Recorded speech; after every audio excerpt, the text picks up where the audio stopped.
Bonjour, je m'appelle Shekina, je suis actuellement en formation pour devenir pasteur au centre de vie et j'ai la joie de pouvoir vous accueillir aujourd'hui pour ce message. Je me réjouis que vous puissiez vivement l'écouter, attentivement et surtout que vous puissiez recevoir de la part de Dieu une parole spécialement pour vous. Alors n'hésitez pas à vous abonner pour suivre tous nos prochains messages et soyez bénis. Bonjour à toutes et à tous. Je me réjouis de partager un message aujourd'hui dans la continuité de la série qu'on est en train de vivre ensemble au centre de vie, c'est-à-dire être un homme, une femme selon le cœur de Dieu. Et aujourd'hui, on va voir ça de manière un peu plus large en termes de communauté. Comment devenir une église selon le cœur de Dieu, une église selon son cœur. Alors qu'on priait ce matin, j'avais une image. Je voyais qu'on était comme des plantes qui étaient en train de pousser et j'ai aucun doute que notre église, que notre communauté va grandir. Parce que c'est dans la nature de Dieu, et c'est même dans la nature qu'on peut voir dehors, on est amené à grandir, on est amené à croître, on est amené à se développer, à grandir en maturité. Mais maintenant, la question c'est comment est-ce qu'on veut grandir ? Comment est-ce qu'on va grandir ? Et je crois que l'encouragement pour nous, ce matin, mais aussi pour toute notre vie, c'est de pousser droit. Parce que si on part du principe que de toute façon on va se développer, de toute façon on va grandir, de toute façon on va croître, on a envie que ce soit des bonnes choses qui grandissent. On a envie de pousser droit, pas simplement dans le sens pour pouvoir être dans les hauteurs et toucher le ciel, mais aussi parce qu'on veut marcher dans la droiture. Et c'est avec cette image que j'aimerais nous encourager ce matin. Donc, une église selon son cœur. Tu peux mettre la slide suivante. Cette expression « selon son cœur », elle est tirée de la Bible, notamment quand Dieu parle de David.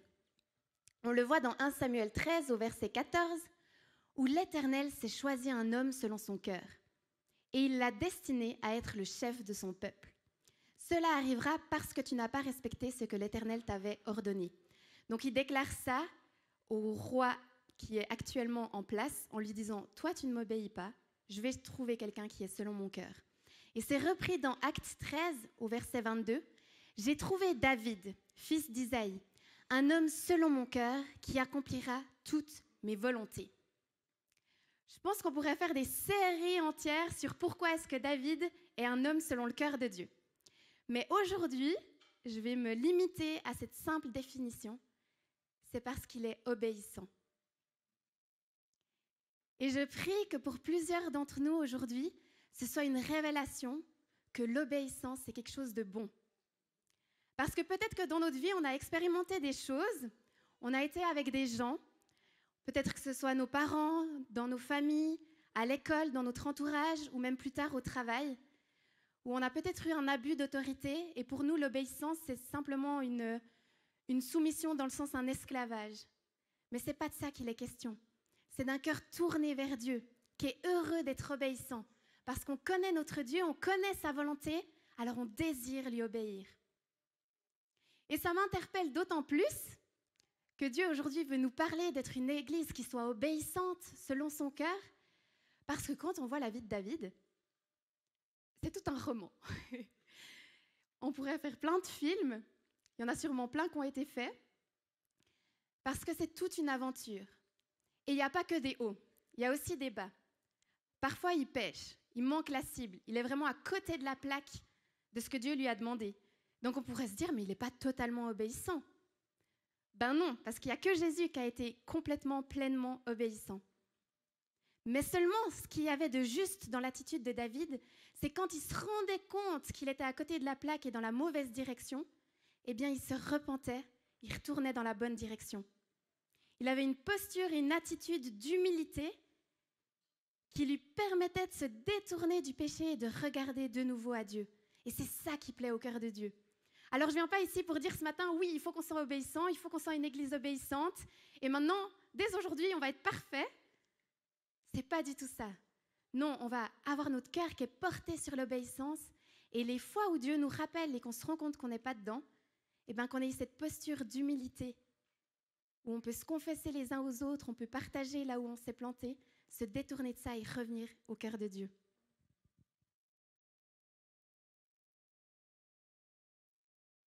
Alors, ça, c'était l'introduction. J'apprends à structurer mes messages. J'espère que vous êtes très contents, surtout pour ceux qui prennent des notes. Je vous encourage à prendre des notes. Je me donne la peine pour que ce soit plus facile pour vous.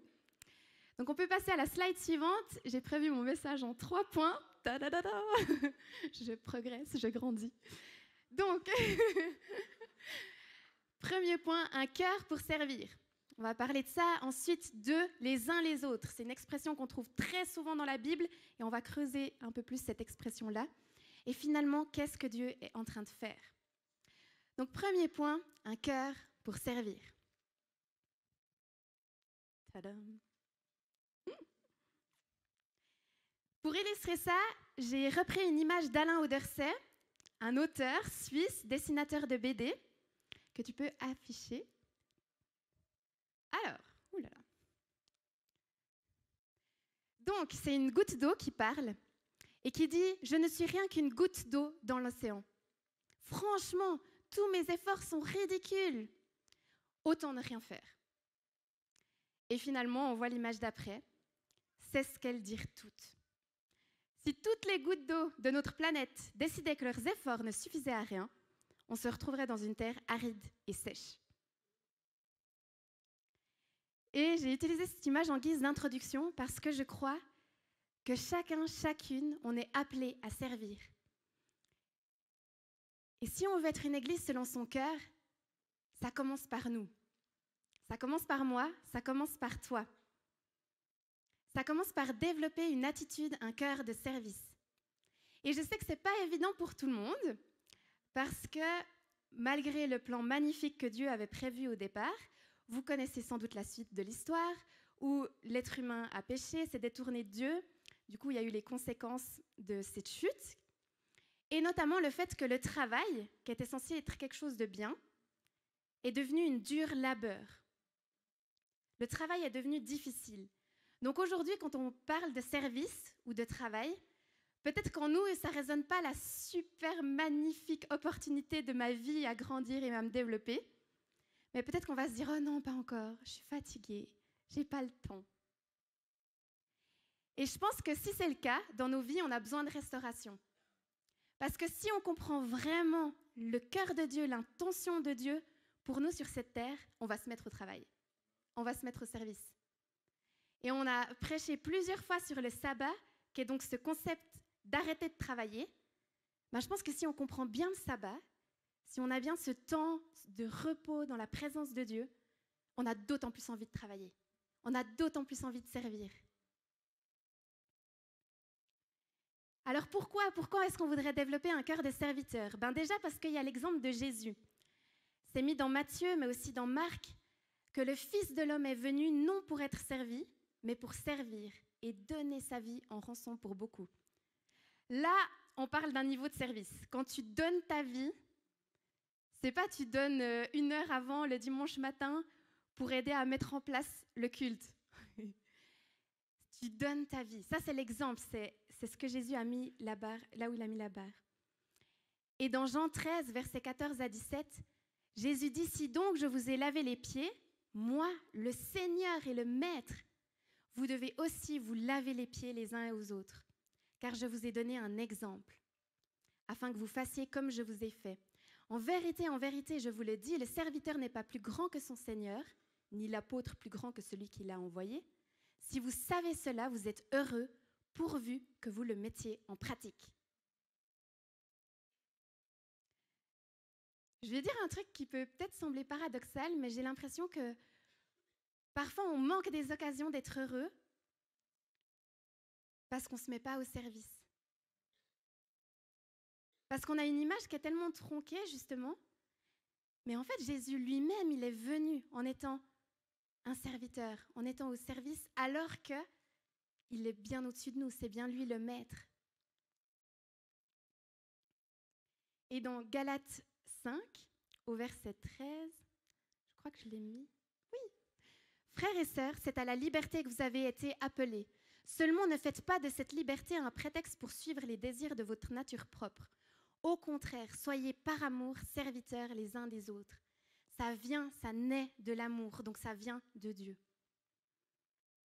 Et finalement, ça fait partie de nos développements de qui Dieu nous appelle à être, comme dans 1 Pierre 4,10, où c'est mis comme de bons intendants des diverses grâces de Dieu. Mettez chacun au service des autres le don que vous avez reçu. Si on reçoit des dons, des talents, c'est pas pour les cacher, c'est pas pour les mettre de côté ou pour notre usage propre.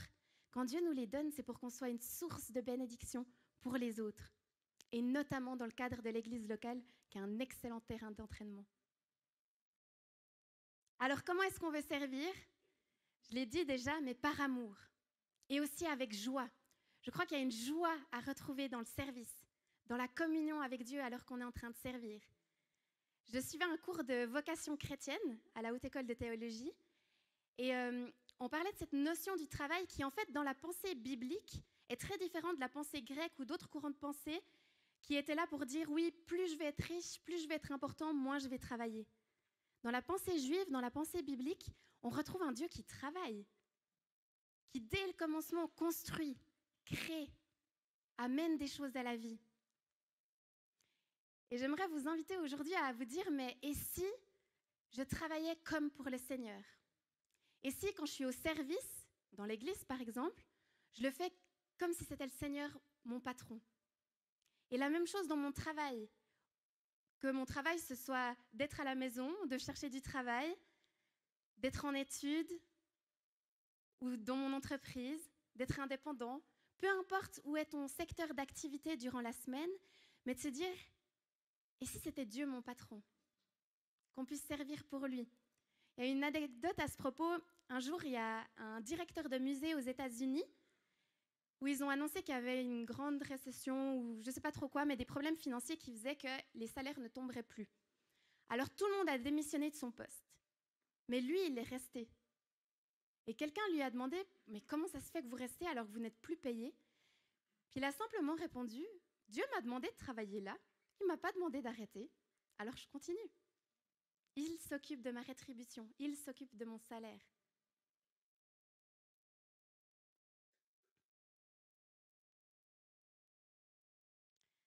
Il y a aussi ce passage dans 1 Corinthiens 12, versets 4 à 7, qui dit « Il y a diversité de dons, mais le même esprit. Diversité de services, mais le même Seigneur. Diversité d'actes, mais le même Dieu qui accomplit tout en tous. Or, à chacun, la manifestation de l'esprit est donnée pour le bien de tous. L'esprit qui est en nous, il se manifeste concrètement par des actes d'amour et de service. Et ça commence dans l'environnement ici, où c'est nos frères et sœurs, où c'est pour nous, pour les uns les autres. Par exemple, quand on est rentré de voyage avec Yanis, on s'est dit, mais en fait, on a du temps, on est rafraîchi, on est renouvelé, on est en paix, on est reposé. Et on voulait simplement se mettre à disposition. Alors, on a commencé à chercher où est-ce qu'on pourrait être utile dans l'église, où est-ce qu'il y a des besoins.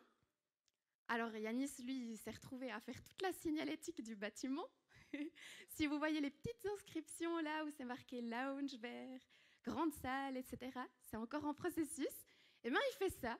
C'est incroyable, c'est hyper utile parce que comme ça, on peut retrouver notre chemin. Moi, je me suis retrouvée du coup à la projection parce que je pense que c'est hyper important qu'on puisse avoir des paroles qui nous aident à entrer dans la présence de Dieu, à communiquer.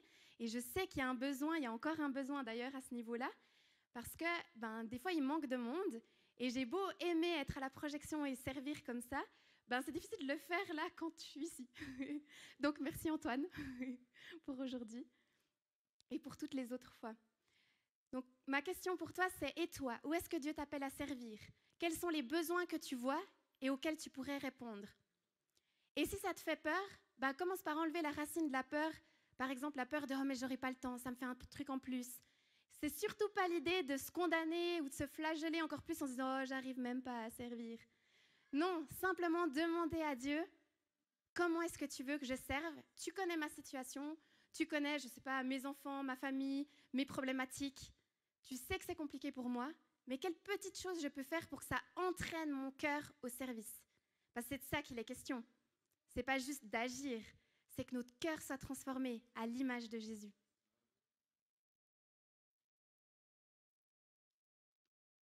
Alors, deuxième point, les uns les autres. Tadam !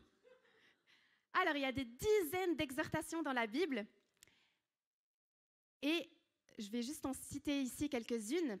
Accueillez-vous, accueillez-vous les uns les autres. Ça, c'est une chose de, quand quelqu'un vient, qu'on puisse l'accueillir, l'accepter tel qu'il est et le prendre avec nous. Exhortez-vous, dans le sens de s'encourager, de s'édifier, de construire l'autre. Veillons les uns sur les autres. Qu'on puisse veiller sur les personnes qui sont autour de nous, sur notre prochain.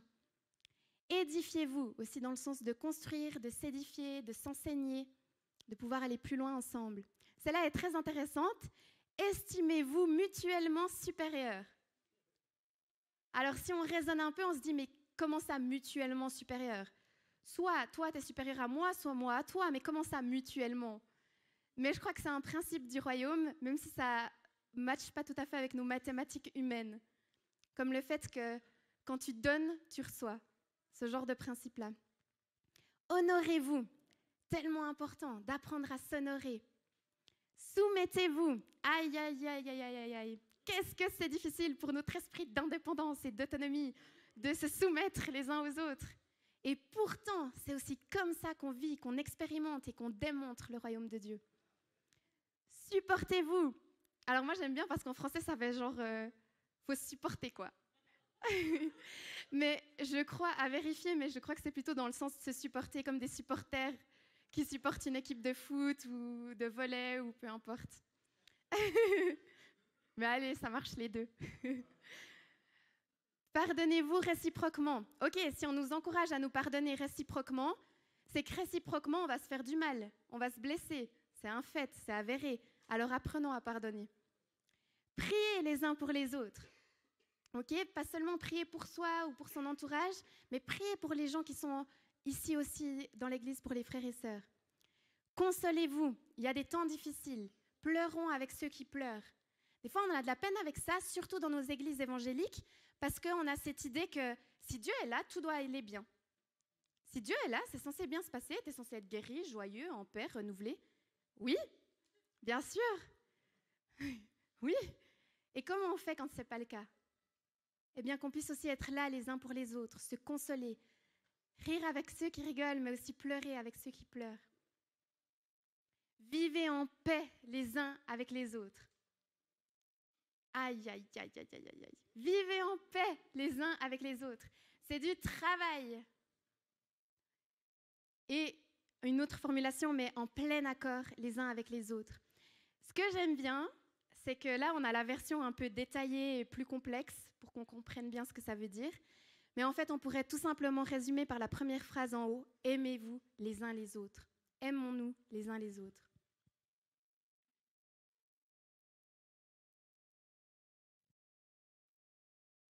Et ça, je crois qu'on peut le faire et qu'on peut le vivre parce que Dieu nous a aimés le premier. Et si aujourd'hui, je ne suis pas capable de pardonner, de travailler à l'unité, de supporter l'autre, de le consoler, ben c'est sûrement parce que j'ai besoin déjà, moi, de le vivre. Et du coup, rien n'est perdu. Parce que quand on reçoit l'amour de Dieu parce qu'il nous a aimés, ben nous aussi, on peut aimer Dieu en retour et aimer les autres. Ce que je trouve intéressant aussi, c'est que Dieu nous donne des cadres pour pouvoir développer ça. Déjà, on reçoit justement l'amour de Dieu pour nous-mêmes. Donc peut-être qu'il y a des choses là-dedans où vous disiez, mais en fait, moi-même, je ne m'accueille déjà pas. Moi-même, je ne m'accepte déjà pas comment je suis. Là, il y a déjà un travail qui peut être fait. Mais ce qui est cool, c'est qu'on est plusieurs et on peut être accompagnés dans ce travail-là. Et ensuite, il y a notre famille, notre cercle proche, les gens avec qui on vit au quotidien. Et après, il y a notre famille spirituelle, les frères et sœurs, ceux qui sont là, ici.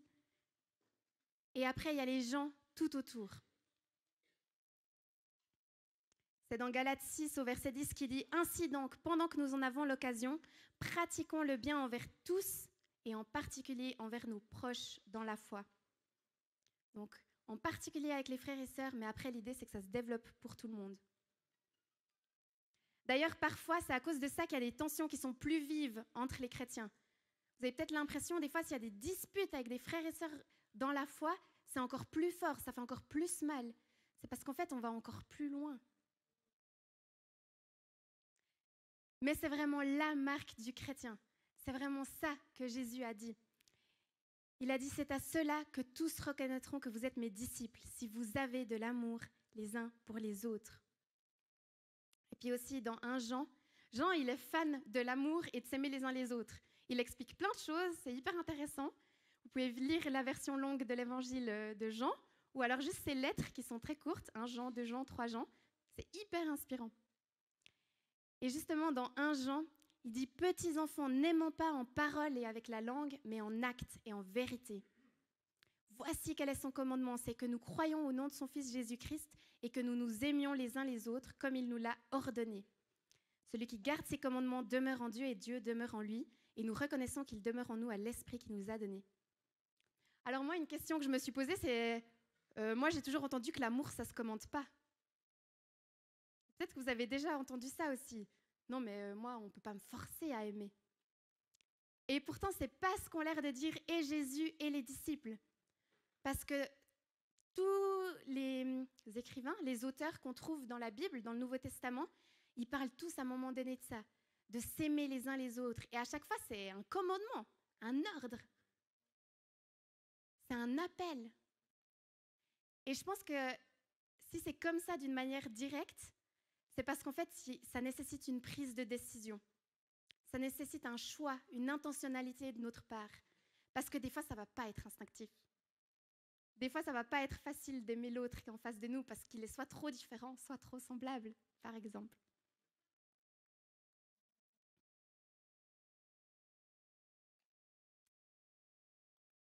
Ok, et du coup, suivant. Je vous donne un commandement nouveau, dit Jésus. Aimez-vous les uns les autres, comme je vous ai aimé, vous aussi. Aimez-vous les uns les autres. C'est à cela que tous reconnaîtront que vous êtes mes disciples, si vous avez de l'amour les uns pour les autres. Et la suite. Qu'est-ce que Dieu est en train de faire? C'est avec cette question que j'aimerais vous faire réfléchir pour cette année à venir. Je crois qu'on a une onction prophétique sur cette Église. Ça veut dire qu'on a une culture où Dieu nous donne cette capacité d'entendre Dieu et de pouvoir transmettre des messages de sa part. Et j'ai envie de nous encourager à s'entraîner à ça. Il y a quelques mois, on a reçu une image très forte pour cette Église qui disait qu'on avait comme mission de s'attaquer à un des besoins les plus importants de notre société. C'était d'accepter la personne quand elle vient. Parce qu'en fait, on a beaucoup de personnes aujourd'hui qui ne savent pas qui ils sont, qui ne connaissent pas leur identité, qui ne savent pas pourquoi ils sont sur Terre. Peut-être que c'est votre cas aussi, que vous êtes encore en chemin dans ces questions-là.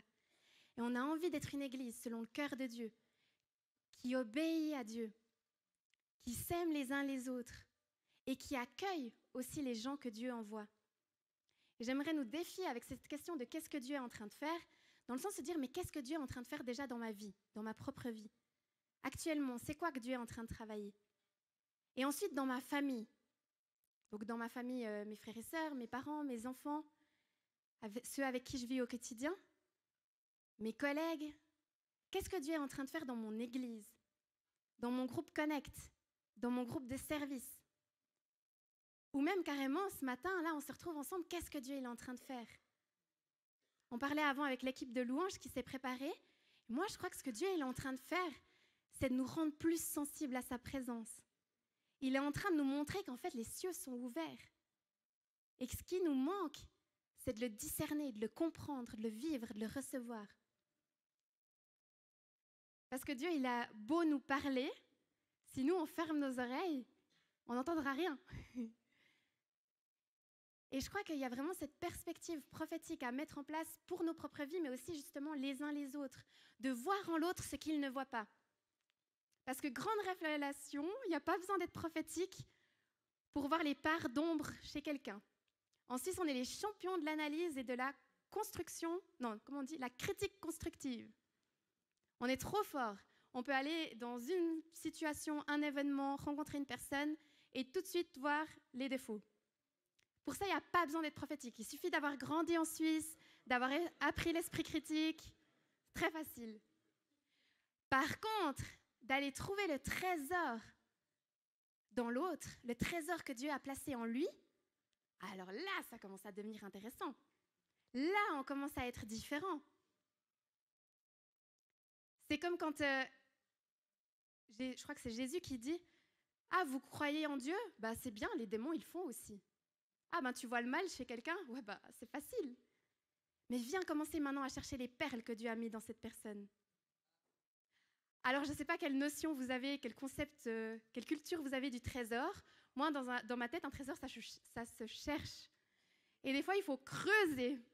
Et chez certaines personnes, il faudra peut-être creuser longtemps. Parce que peut-être qu'il y a eu des couches de terre qui sont accumulées avec le temps. Peut-être à cause du mépris que ces personnes ont reçu. Peut-être comme une protection, parce qu'elles n'ont pas été dans des endroits où elles ont pu être vulnérables. Mais je crois qu'une église selon son cœur, c'est une église qui obéit à Dieu. Et d'obéir à Dieu, c'est l'aimer de tout son cœur, de tout son être, de toute son âme, de toute sa force, de toute sa pensée. Et c'est aussi d'aimer son prochain comme soi-même et de s'aimer les uns les autres.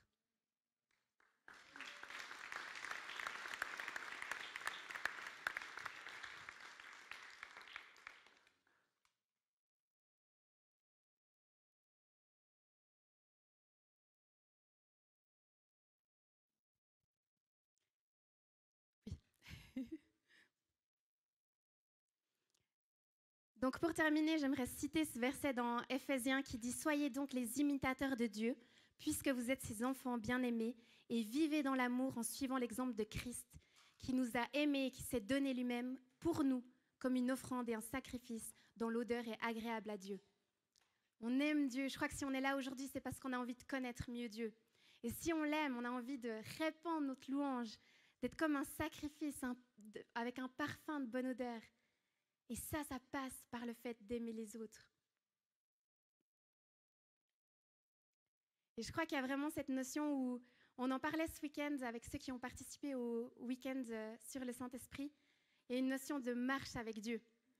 Je disais, quand on choisit Jésus pour nous, le salut, le fait d'être sauvé, d'être réconcilié avec lui, c'est un peu comme un bouton on-off ou un interrupteur. Et on l'accepte, on le confesse de notre bouche. On croit en Jésus et on est sauvé. Par contre, ensuite, de marcher dans la vérité, de marcher dans la liberté, de marcher par l'esprit et pour aujourd'hui, de marcher dans l'amour, ça, c'est un processus quotidien. Et pour ça, on a besoin du Saint-Esprit. On a besoin qu'il nous transforme, on a besoin qu'il nous renouvelle, qu'il nous fortifie dans notre être intérieur. Ça ne dépend pas que de nous, ce n'est pas qu'à propos de nous et de combien je vais pouvoir performer, mais c'est à propos de lui qui a tout donné et de nous qui sommes ses enfants. Donc on reçoit notre part d'héritage. Alors j'aimerais vous inviter simplement maintenant à fermer les yeux, juste pour qu'on se concentre mieux. Et je vais simplement prier. Merci Seigneur parce que tu as un plan. Tu as un plan pour nous, mais tu as aussi un plan pour notre Église, pour notre région. Tu vois grand, tu vois plus grand que ce que nous on peut voir.